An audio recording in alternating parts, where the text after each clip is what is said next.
What's up, y'all? It's T-Tar, and welcome back to another Scarlet and Violet video. Of course, with Poltergeist's reveal, we have stuff on that to talk about, but let's save that for later and start with Riddler Cool, who's come back with a single tweet. This has to do with the second DLC more than the first. He posts a picture of Lacey from the second DLC. She's one of the elite from Blueberry Academy, and says which line would be her ace. It's a simple teaser, and included in it is the new Poltergeist. Now, what people are thinking when they see this is that one of these Pokemon maybe might get attention in the second DLC. So, for example, let's say Chimecho evolves into something else. That would be the answer to this. And this is just a teaser to that. Notice he does say which line, not which Pokemon. So it doesn't sound impossible. Maybe one of these Pokemon could get a revisit, a new form or evolution. When someone predicts Excadrill, Cool responds and says, bulky machines or a big Pokemon would be fun too. Why do cute girls not like cute things nowadays? So, on the surface, it sounds like he's implying Lacey would have a big Pokemon like that. Or he's teasing for us to think in the direction of her having a smaller Pokemon. Either Chimecho evolution or Golett split evolution potentially. Okay. Remember how fun it used to be to predict things before Matcha's tea? Sinischa?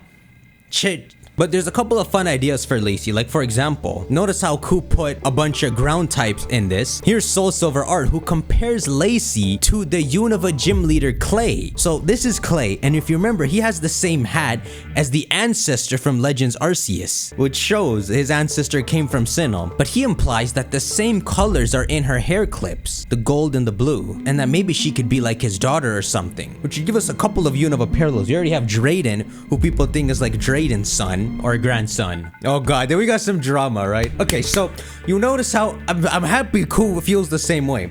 You notice how my videos, I keep calling it an R fake, a regional fake, instead of convergent Pokemon? The idea of convergent Pokemon first came out during Wiglet's reveal last year, when people try to explain what's going on with these new regional variants. Pretty much, it's like in real life, two independent animals will sometimes learn the same method to adapting in their environment without being related at all. But that was initially thrown out there for people to just understand generally what's going on and why two unrelated creatures can somehow look similar. But it's never been convergent evolution because it's never been that deep. All Pokemon is doing is having fun. And I know a lot of people in the comments think conversion is the official term. I know a lot of people DM me that, but all of these are fan terms. Our fake is too. With Poltergeist's reveal, you can tell Game Freak is just trying to have fun. They didn't mean for it to be that deep. So I see some drama here with Joe Merrick, who runs Serebii. So he says, I'm not sure how I feel about convergent Pokemon yet. So Cool responds to him and says, you better check the definition of this term first before messing up conceptions. And I'm happy you said this because it always sounds like when people mention convergent,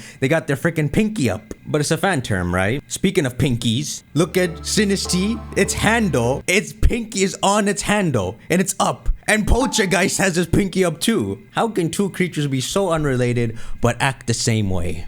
More on that in a sec. So responding to this, Serebii says, based on what? It's not an evolution of Sinistea and it's not a regional variant. Therefore, it's convergent like Wiglet and Toedscruel. So he's right. They're converging. Their habits, their patterns, and their designs are converging to look the same again after being unrelated. But it's like I said, it's too deep.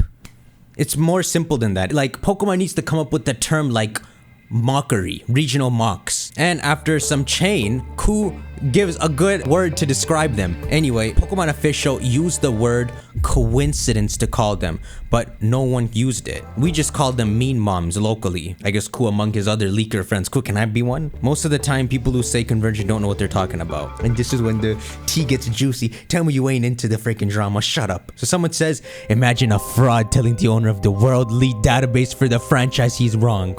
So he's saying, Cool, how can you call Serebii wrong? You're the fraud. And so Cool posts a picture of back in 2016 June when the Alola starters got leaked on 4chan and Joe Merrick said, of course they're fake. Okay, we're just having fun. At least now you guys know why I keep saying I want to hear the official term. Coincidence mons, mock moms, imposter mons. Did I say moms? Just use one of those. Regional imposters. Boom. Done deal. Seal it, Pokemon.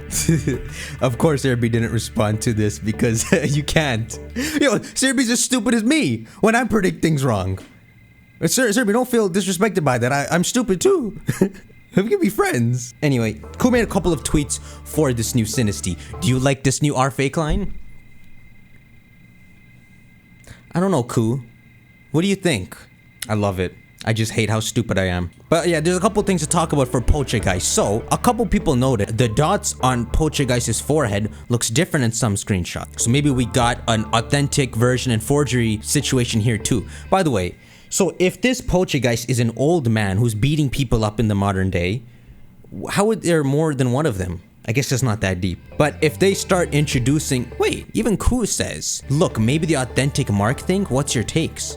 Okay, so if this does lead down the whole authentic and forgery again, I guess the forgeries wouldn't have the real old man inside. But yeah, there's two sides fighting with each other. Some are saying it's just the lighting, some are saying it is something. Koo says, even if this was related to maybe sunlight reflection or something, it definitely hides some mark thing secret you know. Good luck, shiny hunters. So maybe this relates to the 1 in 100 rate Koo riddled earlier, a couple days ago. What would this rate 1 in 100 mean in the DLC? Maybe 1 in 100 Sinisties, kind of like when you have to evolve the Dunsparce, just happen to have the real old man inside. Okay, this is when we get to weird territory. What really is Poltchageist? So, what we discussed in the last video is that here's our two evolution lines right now. We have Sinistea evolves into Poltergeist, and now we have a regional fake Poltchageist. And I was trying to say that instead of the two evolution lines mocking each other this time, that now Pokemon's gonna start introducing a situation where only one regional fake is gonna be an imposter of the line it's copying. So for example, let's just say there was a regional fake Nidoking. That could be the first stage of the regional fakes line. It just happens to look like the last stage of the Pokemon we know. This actually makes the whole regional fake thing more realistic, but the reason I'm saying this is because Koo has acknowledged some weird artworks. Here's an artwork of Spiritomb coming out of the matcha pot. And Koo acknowledged this artwork and said, this one is cool too. Now this came out before Poltergeist's reveal when people were trying to predict what the T Pokemon was gonna be. But it goes back to the riddle that Koo posted about what the R fake is, and I'm so mad that we're going back to this. So remember he said which or none? Well, it turns out it was none of them, right? What an anticlimactic answer. He said which or none of them, made us wait a whole month before crossing out one of them, and then it really is none of them. So what people are thinking, if you're seeing what line I'm drawing, is maybe Poltergeist will evolve to coincidentally look like one of them, and Spiritomb makes the most sense. Hence that artwork we showed earlier. And this idea has gone pretty far. A lot of you guys have been sending me ideas for this. Let's look at some artwork. So here's CJ who tried to compile some parallels. The official site mentions Poltergeist has a swirl pattern. The same swirl pattern on it that is copied from Sinistea is also seen in Spiritomb's eye. And then the base, the matcha pot that Poltergeist is, can be a parallel to the pot that Spiritomb has to carry around. You ever seen Spiritomb walking? It's like stuck to that keystone. And then Koo mentioning, do you like the new R fake line, implying that it's not alone in this evolution chain. That's a fun idea, right? Yeah, I know, he's smoking crack. We all are at this point. If its evolution ends up being a regional fake Spiritomb, that'd be wild. It's a pretty fun notion, I can't lie. So building off on that idea, here's one of you guys who drew this artwork for this idea. And it's pretty cool. It helps you visualize it a lot better. And with the crack Game Freak 2 is smoking, this is right down their alley. So here's Poltchageist evolving into Spiricha. Spiritomb plus the cha, which means tea. And now this whole spirit is coming out of the pot, and it has nothing to do with Spiritomb, but it looks like it. That's really cool. Now, if it does turn out this is the case, Koo's weird anticlimactic riddle would actually make sense. Like I said in the last video, this new R fake broke a lot of rules. It has the same typing as the Pokemon it's copying, and it's named after Poltergeist, but it's copying the first form. So this would be really cool. And then of course there's some other ideas you guys sent me, like maybe what Game Freak is doing is reversing it so that Sinistea's R fake looks like Poltergeist, and maybe the evolution would flip it backwards. This could work too. But since Game Freak broke the pattern of how R fakes work, I'd rather them not confine themselves again. I want them to go crazy. And one thing I noticed when you look back at that tale they told us is that the way Poltchageist works is it fixes things with its matcha powder, but if it fixes living things, it ends up absorbing them.